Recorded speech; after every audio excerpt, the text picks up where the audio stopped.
پوری دنیا اپنی آنکھوں سے دیکھ رہی ہے ان کی خیانت، ان کی غداری کو، لیکن کوئی ایک جملہ تک نہیں کہتا کہ اسرائیل دہشت گرد ہے. آپ کو میں ایک آنکڑے اگر بتاؤں تو آپ کے رونگٹے کھڑے ہو جائیں. انہوں نے فلسطین کے مسلمانوں میں سے اب تک 2.5 لاکھ صرف بچوں کو قتل کیا ہے ان اسرائیلیوں نے. آج بھی یہ ڈیٹا موجود ہے، انٹرنیٹ پہ موجود ہے، بڑی بڑی ویب سائٹس ہیں، انہوں نے شو کیا. اقوام متحدہ کی بھی رپورٹ موجود ہے کہ فلسطین کے کتنے مارے گئے. ان دونوں کی جنگ میں 24 لوگ اگر مارے جاتے ہیں تو 23 فلسطینی ہوتے ہیں، 1 اسرائیلی ہوتا ہے.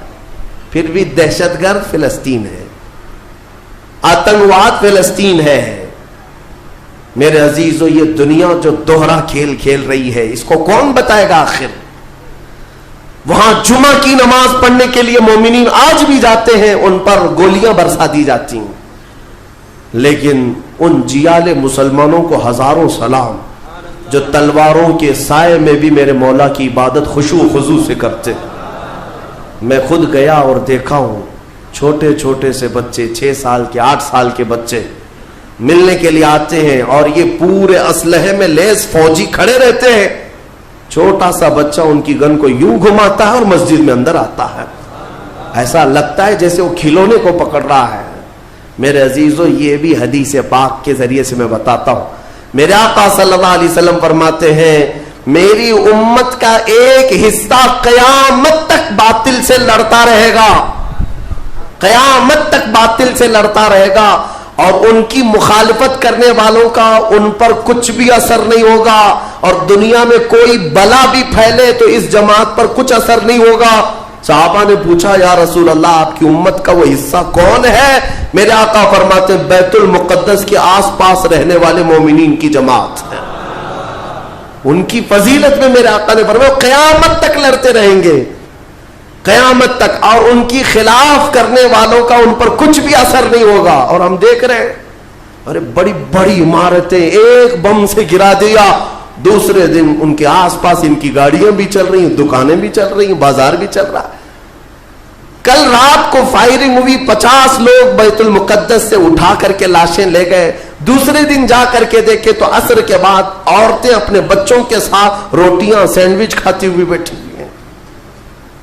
مطلب یہ ہے کہ نہ موت کا ان کے اندر خوف ہے، نہ ظالموں کے تسلط کا ڈر ہے. ہاں یہ بھی اللہ تعالیٰ کی طرف سے ہوتا ہے کہ مولا جب کسی کا دل کشادہ کرے تو بڑے بڑے پہاڑوں سے بھی انہیں ڈر نہیں لگتا.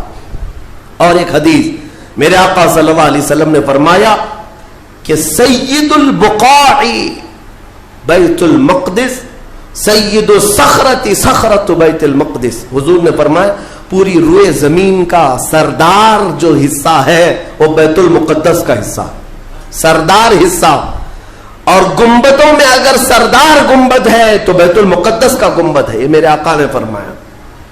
اور حضور فرماتے ہیں تم دیکھنا کہ اخیر زمانے میں سارے لوگ اس زمین کی طرف ہجرت کر جائیں گے. جب ایسی ہجرت کا وقت آ جائے حضور فرماتے ہیں فَلْزَمْهُمْ، تم لازم پکڑ لینا، اس جماعت کے ساتھ چلے جانا، کیونکہ خیر پوری دنیا میں صرف وہی ہوگا اور کہیں نہیں ہوگا. اور آج جو حالات دیکھ رہے ہیں نا، یہودیوں کا تسلط ہے، ان کا قبضہ ہے. میرے عزیزو چند دنوں کی بات ہے، میں قرآن سے اور حدیث سے وقت ہوتا تو میں آج چونکہ یہ جمعۃ الوداع ہے اور یوم قدس کے نام سے پوری دنیا آج منا رہی ہے، اس لیے میں نے تمہارے سامنے یہ باتیں رکھی ہیں. بیت المقدس کیا ہے؟ بیت المقدس کے بارے میں میرے آقا صلی اللہ علیہ وسلم نے فرمایا یہ ہمیشہ اب یہودیوں کے تسلط میں نہیں جائے گا. یہ میرا یقین ہے، دنیا ٹل سکتی ہے مگر میرے مصطفیٰ کا فرمان نہیں ٹلے گا. میرے آقا نے اگر فرمایا ہے تو وہ ہو کر رہے گا. حضور فرماتے ہیں خراسان سے ایک جماعت آئے گی، خراسان سے. خراسان یہ افغانستان اور ایران کا کچھ حصہ ہے جس کو پرانے زمانے میں خراسان کہا جاتا تھا. میرے آقا فرماتے ہیں خراسان سے کالے جھنڈے لے کر کے ایک جماعت نکلے گی، اور وہ اتنی تیزی سے بڑھتی ہوئی بیت المقدس کی طرف آئے گی کہ دنیا کی کوئی حکومت اور کوئی طاقت ان کا راستہ نہیں روک سکے گی، اور وہ جھنڈے سیدھے لا کر بیت المقدس پر گاڑ دیں گے. تنصب بإیلیا، میرے آقا فرماتے ایلیا یہ بیت المقدس کی سرزمین کو کہتے ہیں. جھنڈے وہاں گاڑ دیے جائیں گے. اور حضور اکرم صلی اللہ تعالی علیہ وسلم نے یہ بھی فرمایا جب تم دیکھنا کہ یہ یروشلم بیت المقدس دار الخلافہ بن جائے. دار الخلافہ کا مطلب راجدھانی, حکومت کرنے کی جگہ بن جائے. میرے آقا صلی اللہ علیہ وسلم فرماتے ہیں فقط دنت الزلازل والبلایا والامور. حضور فرماتے ہیں تو پھر دیکھنا بڑے بڑے زلزلے آئیں گے دنیا میں.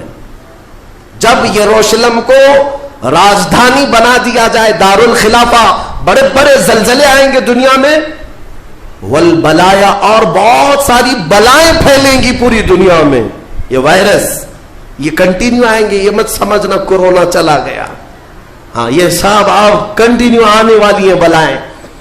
پوری دنیا میں بلائیں پھیل جائیں گی اور اتنے بڑے بڑے معاملات ہوں گے جن کو تمہارے کانوں نے سنا نہیں ہوگا. حضور نے فرمایا. اور یہ دار الخلافہ سے کیا مراد ہے؟ محدثین نے اس میں الگ الگ بحثیں کی ہیں, لیکن میں آپ کو بتاؤں 2017 میں, ابھی 3-4 سال پہلے کی بات ہے, 5 سال پہلے, ان یہودیوں نے اپنی راجدھانی ڈکلیئر کر دی. یروشلم ہے, بیت المقدس ہماری راجدھانی ہے. اور سارے سفارت خانے جتنے بھی ایمبیسی ہیں انہوں نے سب وہاں پر منتقل کرنا شروع کر دیا اور بیت المقدس کی سرزمین کو اپنا کیپٹل سٹی بنانے کا اعلان کر چکے. اور میرے آقا کی حدیث صادق آ رہی ہے, جب وہ راجدھانی بنے گی اب بڑے بڑے زلزلے ہوں گے اور پوری دنیا میں بلائیں پھیلیں گی اور بڑے بڑے معاملات ہوں گے. اور پھر اس کے بعد میرے آقا صلی اللہ علیہ وسلم فرماتے ہیں ایک دور ایسا آئے گا کہ اللہ ان کو ذلیل و رسوا کر کے اس زمین سے نکالے گا اور ایک امام برحق کے جھنڈے تلے مومنین جمع ہوں گے. پوچھا گیا وہ امام برحق کون ہوگا؟ میرے آقا فرماتے ہیں وہ میری اولاد میں سے ہوگا, اس کا نام میرے نام پر ہوگا, اس کے باپ کا نام میرے باپ کے نام پر ہوگا, اور اللہ اس کو امام مہدی کی شکل میں بھیجے گا.